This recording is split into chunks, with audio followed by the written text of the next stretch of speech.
Siena here.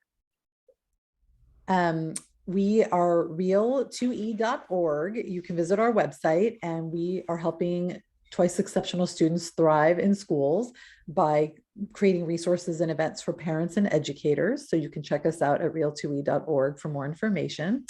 And this week we're celebrating Neurodiversity Celebration Week. And the founder of this week, Siena, is here to speak with us tonight. Siena Castellon is a 19-year-old multi-award-winning neurodiversity advocate, best-selling award-winning author, and a UN Young Leader for the SDGs. You'll have to tell us about that. She is the founder of Neurodiversity Celebration Week, an international initiative that challenges stereotypes and misconceptions about neurological differences by highlighting the strengths and accomplishments of the neurodivergent community. Siena is the author of the Spectrum Girls Survival Guide, How to Grow Up Awesome and Autistic. I love that title, which won a 2021 Silver Nautilus Book Award and the first place 2021 Purple Dragonfly Book Award. Siena is also the author of the Spectrum Girls Survival Toolkit, the workbook for autistic girls. Siena has won over 25 national and international awards for her advocacy, including the 2021 Commonwealth Youth Award and the Campaigner of the Year at the European Diversity Awards. And we are so excited to have her here. And this is going to be a Q&A. So we have some questions pre-prepared, and then Siena would love to get questions from the audience as well. So I'll kick it off with a few questions of our own, and then we'd love to have you guys either unmute and ask, or you can ask through the chat.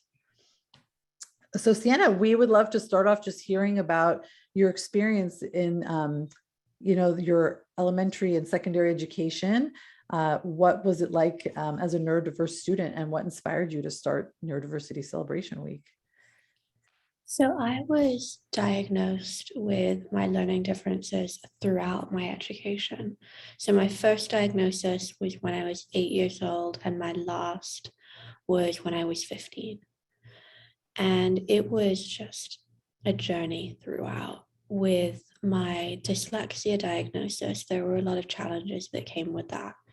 I have an uncle who's dyslexic, and so my mother saw my symptoms very early on and identified it as dyslexia. And she went into the school really to just say, how do I get her diagnosed?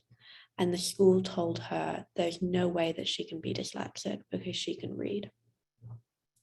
Teachers weren't educated on dyslexia, so they were actually just using like the misconceptions and stigmas that they had just picked up from conversations or wherever they found this information from, but it wasn't through teaching or training. And so I ended up not getting diagnosed at that young age. I think I was 5 when my mother first identified it. I instead had to wait till I was 11 to get that diagnosis. And because of that delay, I wasn't able to get extra time. I wasn't able to get the support I needed. I had to go through a system where teachers would constantly critique me on my spelling. I remember there was this criteria for one of the exams I was taking that you had to have perfect spelling to get the top grade. And so the content of my essay was a top grade, but because of my spelling, I ended up getting a C. And it was just things like that where I was constantly being shut down because of my dyslexia. And then even when I got the diagnosis, teachers said, okay, well, you can get extra time, but then we'll still grade you on your spelling. But the problem is extra time doesn't make me spell correctly. You can give me all the time in the world and I'm still going to have spelling challenges because that's the nature of dyslexia. And so I had to spend, it was very challenging to be in a school system that is fundamentally discriminatory against you. And that was just in the dyslexia department. Within dyspraxia is a motor coordination disorder that makes you clumsy and disorganized. I would have teachers who knew about my dyspraxia diagnosis, and they would paint me out as a liar. That was one thing that happened regularly. What would happen is, I remember I was 11 years old and I didn't have my blazer. And so I came into school and my teacher said to me, "Where is your blazer?" And I said to her, "It's in my locker." And then I went to my locker and it wasn't in my locker. And so another teacher said to me, "Where is your blazer?" And I said, "It is at home." And so these teachers ended up talking to each other and they said, "Siena just lies about all these different things." And they contacted my parents and they said, "She has a lying problem." Because what would happen is I just wouldn't know. I wouldn't know where my blazer is. I'm dyspraxic. I have organization problems. I lost my blazer. I lost my workbook. I lost whatever it was. And so I would come up with guesses as to where it could be. And then, I would get more information along the way and realize that guess was incorrect. I would check my locker and it wouldn't be in there. And so instead of teachers saying, "Okay, well, this kid is dyspraxic, this kid has some organization problems, let's support her with this organization," they just kind of gaslit me and came up with these narratives to explain something that was very easily explained through my diagnosis. And so I was actually bullied by teachers a lot along the way, and I had to move schools very frequently. And when I reached 13, I just got very fed up with it. And I thought, I want to create something so that teachers can educate themselves.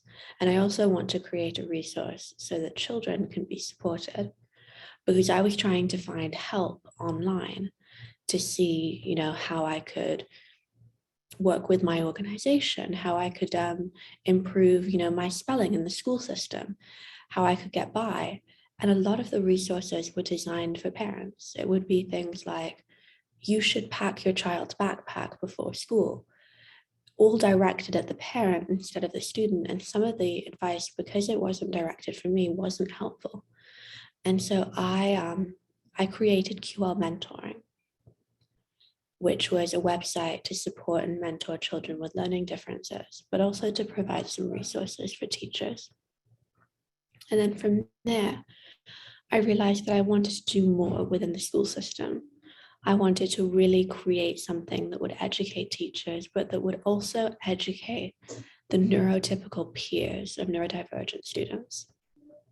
And so I created Neurodiversity Celebration Week. And it's a week run in schools where you flip the narrative and you focus on the positives of learning differences instead of the negatives. And you also just educate yourself on the benefits of neurodiversity and the empowering message of neurodiversity. And so I have been running my event for a couple of years now, and I've really seen it grow. At the beginning, it was just schools that would take part. But then I found that a lot of the principles of Neurodiversity Celebration Week aligned with what some businesses were trying to achieve. And so I opened it up to businesses.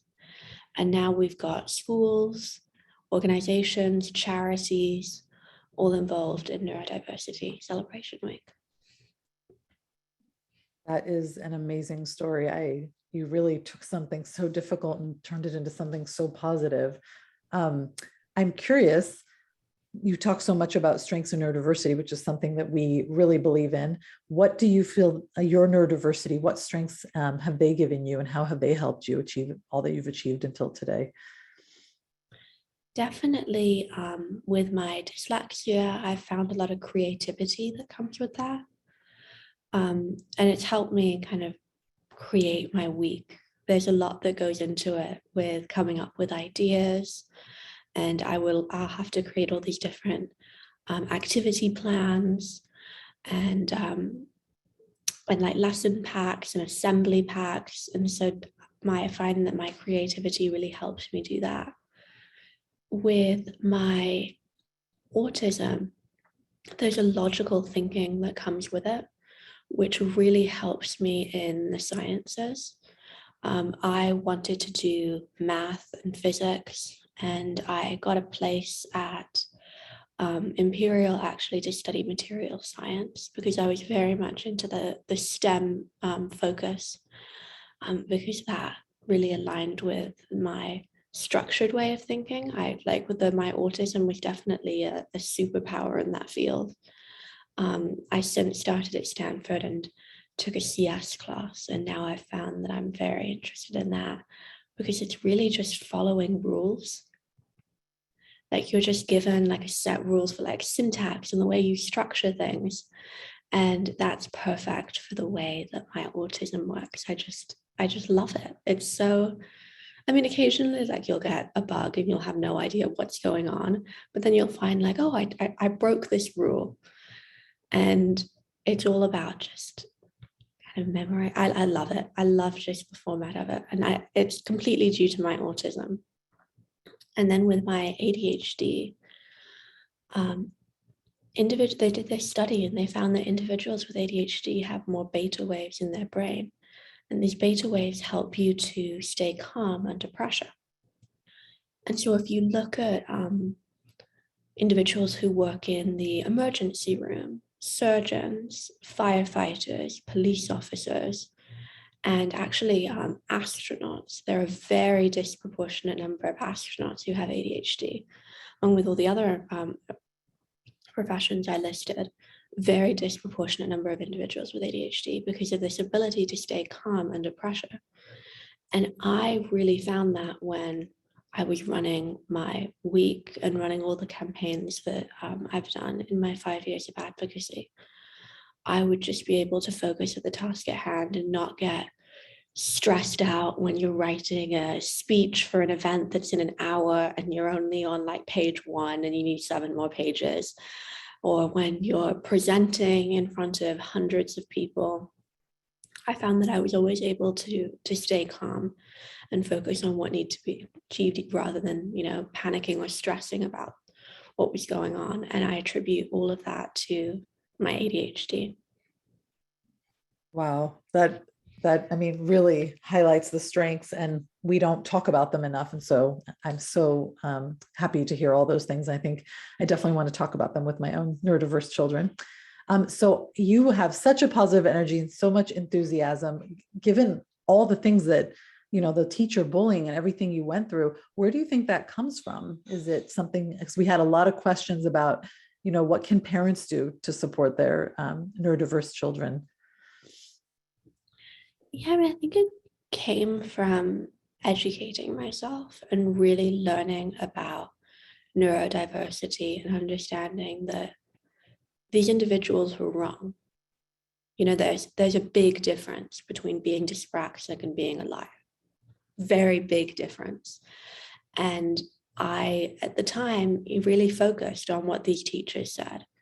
These teachers, when my mother went in and said, she can't spell, I think that it could be dyslexia, they said no. And the way that they explained it was she can read, and so she's not dyslexic, she's lazy. She just doesn't care about her spelling, and that's why she has bad spelling. And I would do horribly on spelling tests. And they would say, it's because she's lazy. She just doesn't care about her work. And it was really hard to hear that. But when I educated myself on dyslexia, I realized I'm not lazy. I'm putting all this work into doing these spelling tests. I remember I would stand outside the classroom and I had a kid come up to me and say, hey, I haven't studied. Can I take a look at the spelling test words? And he took a look at my list, went into the exam and got 100%. Just by looking at my list ahead of time. I was studying those words every single day for 20 minutes. But yet I was the one who was painted out as lazy, and he was the one who was painted out as, oh, you got 100%, so you must have prepared, well done. Here's a gold sticker. And so in educating myself and understanding the way that my neurodiversity affects me, and in looking back and realizing, okay, this is why this event happened. This is why this spelling test went this way. This is why I was constantly forgetting my blazer.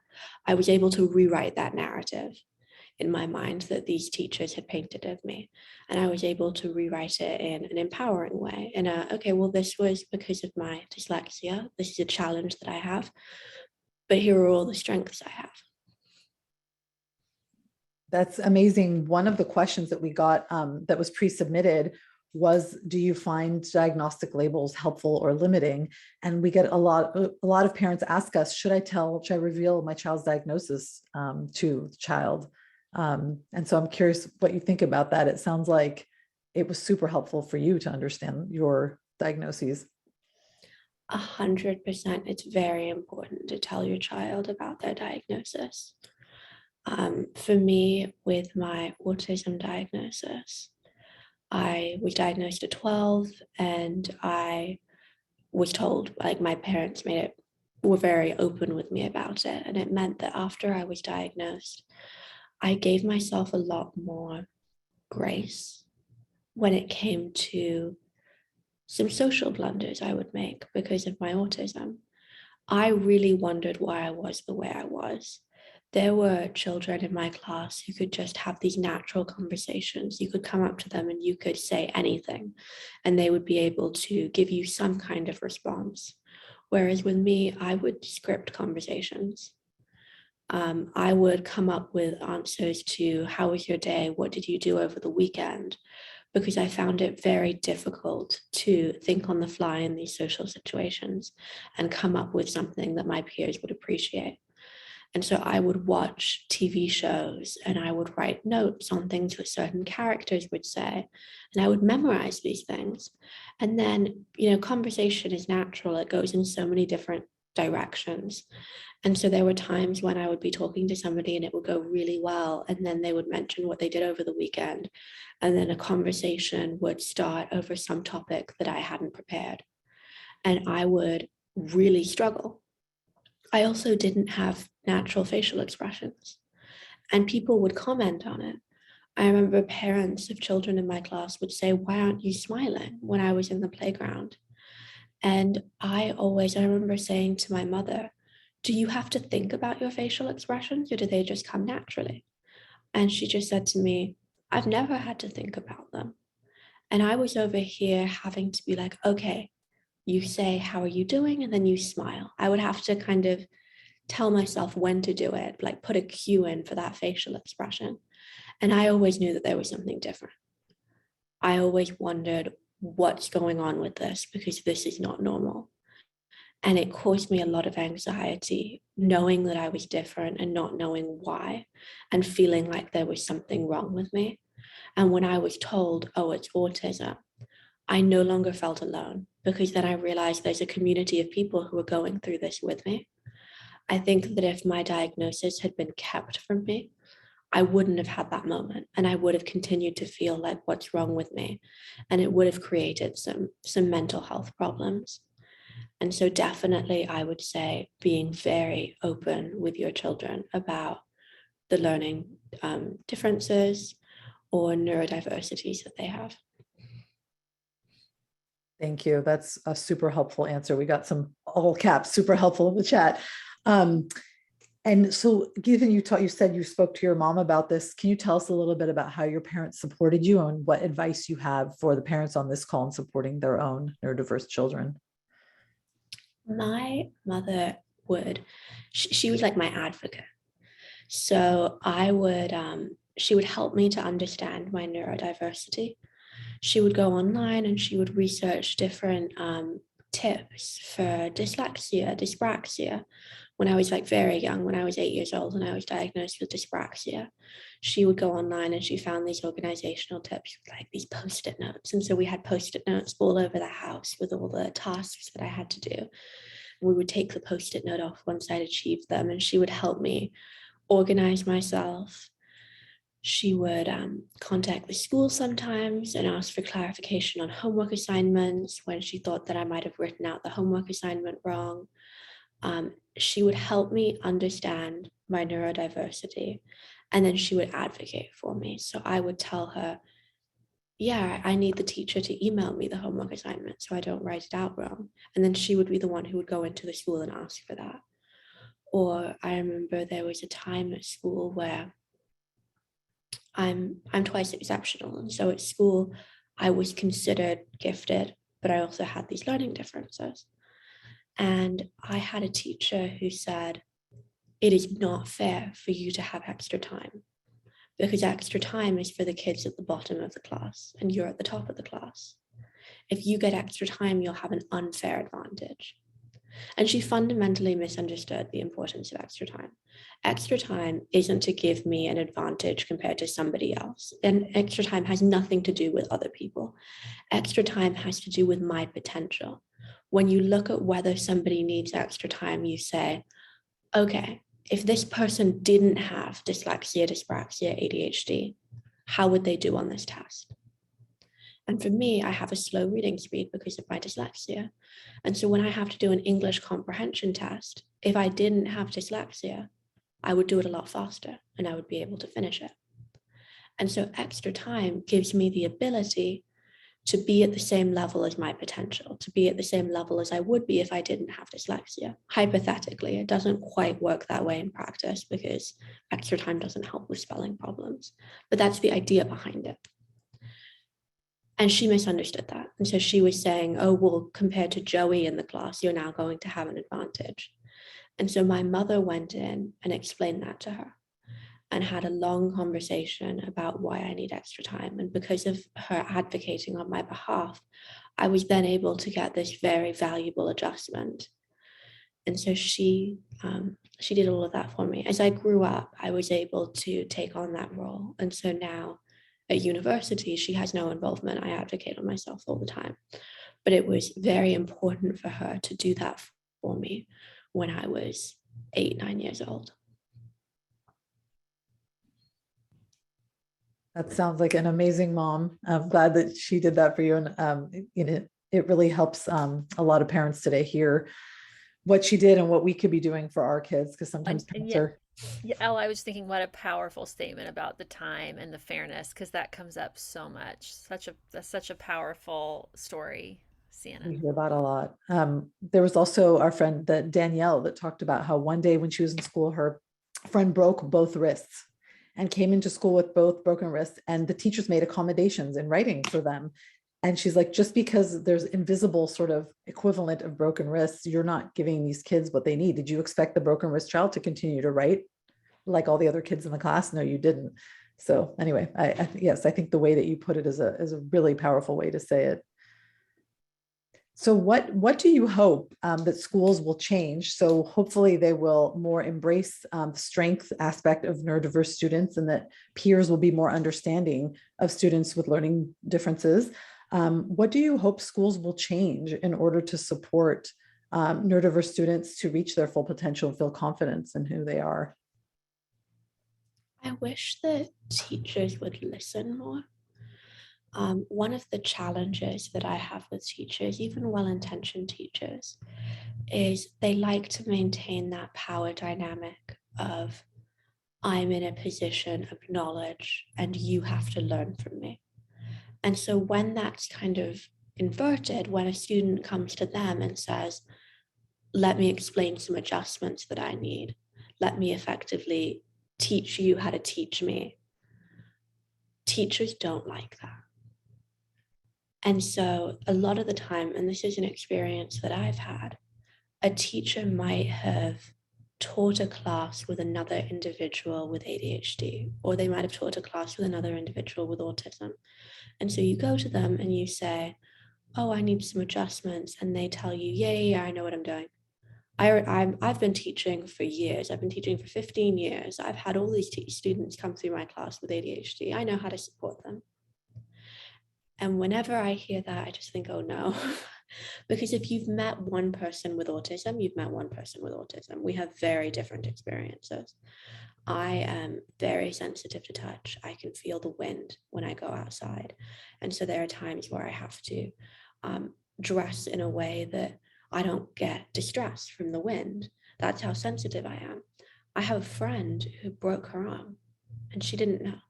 She walked around with a broken arm for a couple of days before she realized that something was wrong.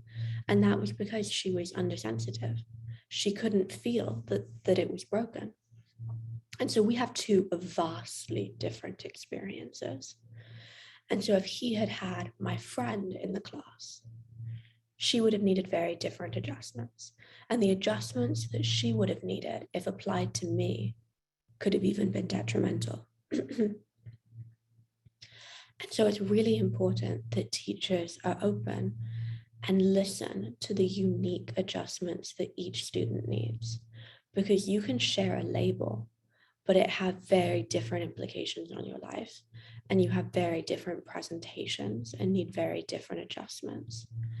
And so I would say for teachers to never assume that they know everything about an accommodation. Even if someone were to come to me and ask me for adjustments, I would not say, oh, I know all the adjustments, I know what I'm doing.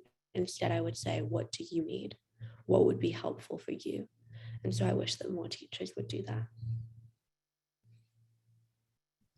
I'm going to edit that little segment and send it to some teachers in my life. We have a question in the chat that I thought was really good. And that's, how do you deal with people who doubt your autism because you don't fit what they imagine autism to be? We get a lot of that. Just women in general don't always fit the diagnostic criteria for some of these diagnoses and get overlooked, underdiagnosed, or misdiagnosed, or never diagnosed, or diagnosed really late. I don't know. So this person's asking, how do you deal with people who doubt it because you don't fit the image of what they think autism is? This is something that I really struggle with. It hasn't happened recently because of Zoom, but there was a time, it was the biggest challenge. Every single event I would go to where I would speak, somebody would come up to me afterwards and say, oh, you gave this speech, you were so eloquent, you can't be autistic. And it would be the most frustrating thing in the world, because what people don't realize is there's a difference between maybe what you see when I'm on stage and what you might see in my personal life. I remember I had to go to one event where I had to go on the tube. It's like the subway in England. And I had multiple panic attacks. I had a panic attack thinking about having to go on the tube because I'm hypersensitive. I'm very sensitive to touch, to sound, to light. And so being on a loud tube that's packed with other people, it's just a sensory nightmare. And so I had a panic attack thinking about doing this. I had a panic attack on the tube, which was awful. And so I had to leave before my stop, continue my panic attack on the tube station, and then get back on while having all of this anxiety. And then I end up finally getting to the location, and I was just so frazzled. I felt like I couldn't give my speech because I'd had this really hectic morning, but I end up going on stage anyway, give my speech. And then maybe 7 people come up to me afterwards and are like, you can't be autistic. And I just thought, not today. You cannot give me that today. I have had the morning I've had. And so my response to that is I would just try to educate them. I would try to say, look, there are very different presentations of autism. There are some people that with their presentation, they are mute or selectively mute. There are some people that with their presentation, they cannot make eye contact.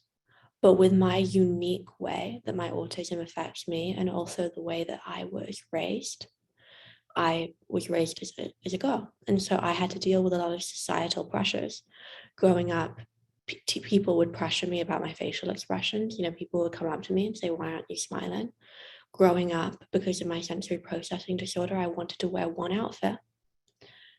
But because I'm a girl, people expected me to take pride in my appearance, to have a fashion taste, to want to have varied outfits. And so when I would wear this same clothing combination, people would comment on it. People would give me a lot of grief. I would effectively be bullied by adults over it. And so I ended up doing what is called masking. I hid my autism symptoms and I conformed to the expectations of a neurotypical. And so that meant that I don't present in the way that one might expect because instead of embracing my autism traits, I've been raised to hide them. And so that's what I will tell people who doubt me. I will say, naturally, I do not behave this way. When you look at how I presented when I was younger, I didn't make eye contact.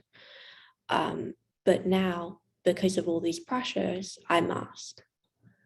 And so I explain it that way. And I say, you can't judge an autistic person based on their behavior on one particular day. The thing with autism is it's not like dyslexia that's a constant. My autism changes day to day. There are some days where I cannot leave the house because of my sensory processing disorders, whereas there's other days where I'm happy to do so. And so you can't take a good day, or you can't take one particular moment of my day and judge and use that to extrapolate on how I am every day. And so I explain it that way.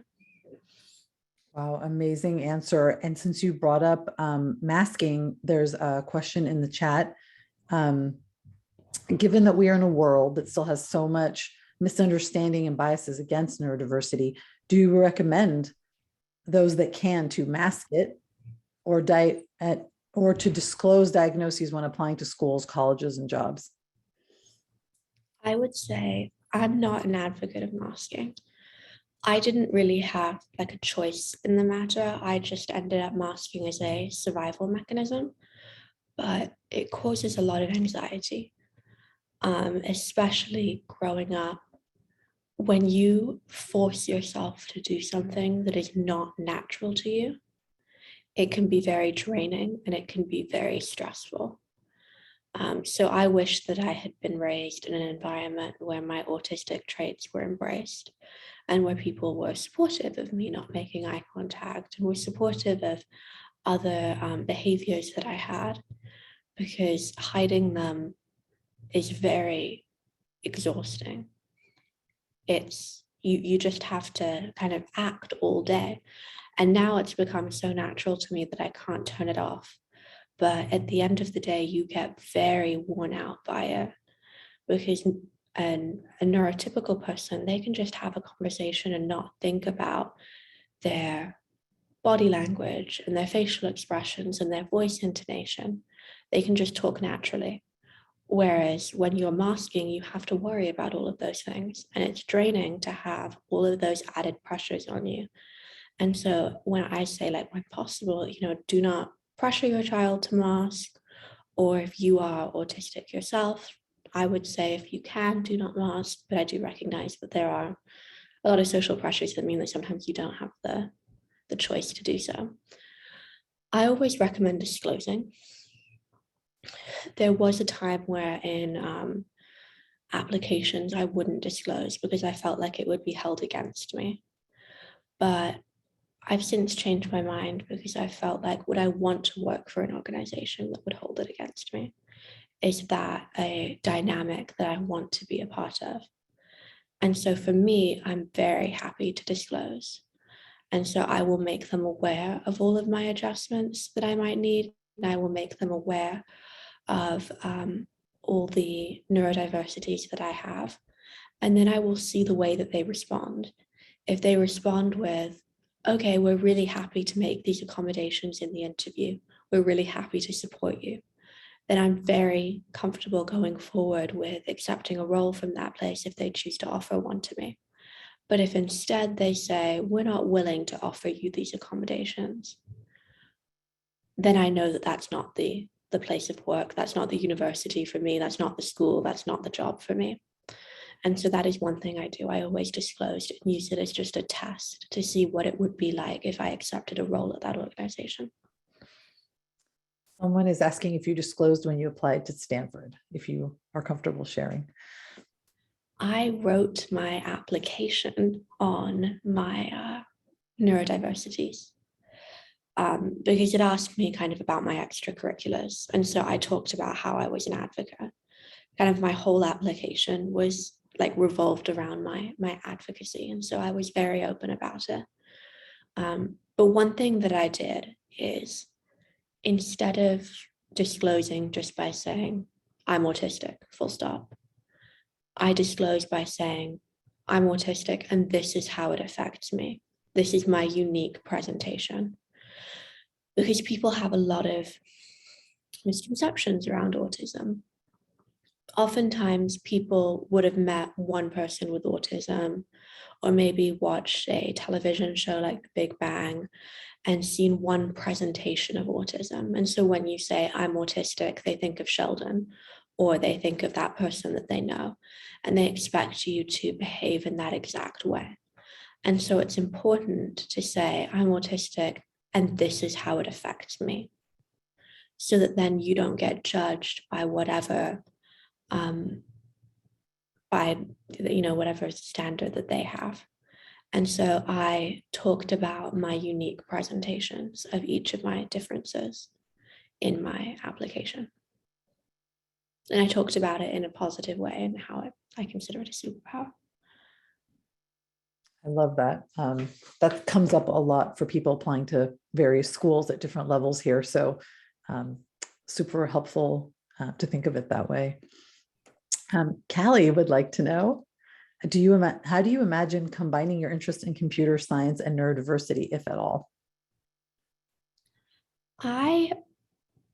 If there's an opportunity to combine them, I would be happy to. I'm not sure how I would do it, but I plan on kind of keeping it separate. Computer science being my job and Neurodiversity Celebration Week being kind of a side project that I do.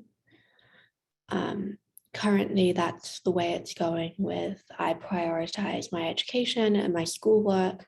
And then in the time I have outside of working on PSETs and going to classes, I work on my Neurodiversity Celebration Week. So, sorry, jumping back to the masking question, someone says, when I think of my three, the one with more social anxiety masks the best.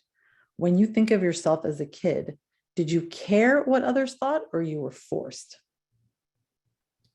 I was forced by necessity to think about what others thought because I was bullied a lot. So I would be in school environments where kids would call me a robot. There were a lot of challenges that came from the fact that I didn't make facial expressions and I didn't have voice intonations. A lot. Everybody wanted to comment on that. I had teachers, parents, kids commenting on that. And with students, kids, they're vicious. They'll notice that you have some difference and they will hone in on that and give you all this grief for the way that you behave. And so for me, I was forced to care about the way that people perceived me, because I would transfer schools. And when I would transfer into a new school, I would think this is a new opportunity for me to give a different impression. I cannot let this group of people think that I am a robot and be bullied for it, because I don't want to move school again. And so in the social environment, I would constantly be thinking about how I was perceived. I would think after every interaction I would analyze it. I would think, okay, do they think I'm weird? Do they think that I'm robotic? Do they think that I am fake? Do they think that I'm putting on an act with my facial expressions? This was something that really bothered me. I was bullied for my facial expressions, and then I worked on making facial expressions. But the thing is, I would cue them. And so I would have a flat affect, and then I would think, okay, you got to smile now. And then I would smile. But there would be no kind of lead in. It would just be this on and off switch. And so I ended up getting bullied for not making facial expressions, and then getting bullied for making facial expressions. And so I ended up very much caring about the way I was perceived. It's heartbreaking to hear that. And it's so inspirational what change you're making in the world, given the experiences that you faced. So if other people have questions, feel free to post them in the chat. I'll read another one that came in the RSVP form. What advice would you give to caretakers on how to best support neurodivergent teens that want to hide their differences? It's hard to know how to help them when they internalize their struggles and dismiss any attempts to highlight their strengths. I would say that just never give up on highlighting the strengths. Just always keep bringing it up. And even if the teen kind of rejects them and maybe disagrees with these strengths, it's important that they continue to hear them, because they may eventually start to internalize the message of positivity. For wanting to hide traits, I do recognize that for some people that is advantageous. For me, it was very advantageous when I was in a mainstream school environment where I was being bullied, and my mother supported me in doing this. I would have conversations with her and I would tell her, if I do something that you think is different or that you think is maybe a bit weird, or that you think one of my peers would perceive as weird, let me know. And so she would occasionally stop me in conversation and say, maybe you could have said this instead, because my mother is neurotypical. The other thing that my mother was incredibly helpful with is preparing for job interviews. She would tell me, okay, this is how you shake somebody's hand. And for me, as an autistic person, I'm very logical. And so the way I think is, I'm going in for a job interview. I only need to focus on the skills that are needed for this job and showing the person that I have the skills needed. As an autistic individual, I do not think, oh, they are going to ascertain how confident I am based on the strength of a handshake.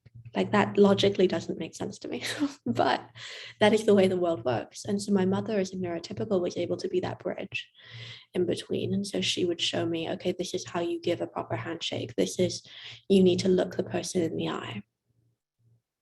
When you respond to questions, like, this is kind of the way to do it. And so she was incredibly helpful in that. And when she would give me advice, it was always from an empowering way. It was always from a, let me teach you and support you, not let me highlight your challenges. And so she would phrase things as, why don't you try doing it this way? Instead of, the way you are doing it is wrong. And so that was always something that I really appreciated about her. I love that. We actually have a question from a student. And I think this is going to be our last question for the evening. I know we could ask you questions for hours. This has been amazing, but I know Siena has had nonstop calls from 3 a.m. So we're so lucky she's still able to be awake with us. Do you have any advice for advocating on a learning difference, for example, dyscalculia? And this is a student asking how to advocate for themselves. I would say before you go in to make your points and advocate for yourself, it's really important that you understand your neurodiversity. So what I do when I advocate for myself is I think, what do I want to achieve? What accommodations do I need? And so I think of all of the accommodations that would be helpful to me. And then I think of why I need them. And so then when I go in, I'm able to say, this is what I need and this is why I need it, as opposed to, I'm dyscalculic, I'm going to need a bit of support. Full stop. It's important to be able to say, this is exactly what I need. Because there are some teachers who won't know how to support you if you go in and you just say, this is my diagnosis. And so if you're able to tell them clearly what you need and why, that's the important element. You need to be able to justify it. Because there are some teachers who will feel like, oh, well, giving you this accommodation will give you an unfair advantage. That's something that I get a lot, teachers thinking the accommodations give you unfair advantages. But if you're able to say, but this is why I need it, this is why it will level the playing field and not elevate me, you have a much higher chance of getting that adjustment.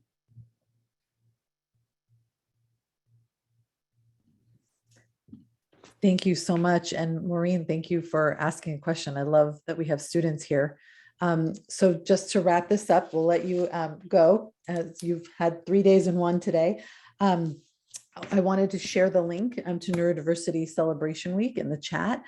Everyone can ask their schools to sign the pledge, and Siena has an exhaustive list of activities that your school can do to promote neurodiversity and strengths and understanding in your school. There's a lot of amazing resources and posters and many things available there. So thank you so much, Siena, and thank you everyone for coming this evening. We recorded the evening and we will share it. I know a lot of people wanted to be here and couldn't make it, and are very excited to watch the recording. And we wish you the best of luck at Stanford and with everything you do. We look forward to seeing what comes next with all your superpowers. You're really an inspiration to so many people. So thank you so much. No, thank you so much. It was lovely to be here today and to talk with you. You too. Good night, everyone.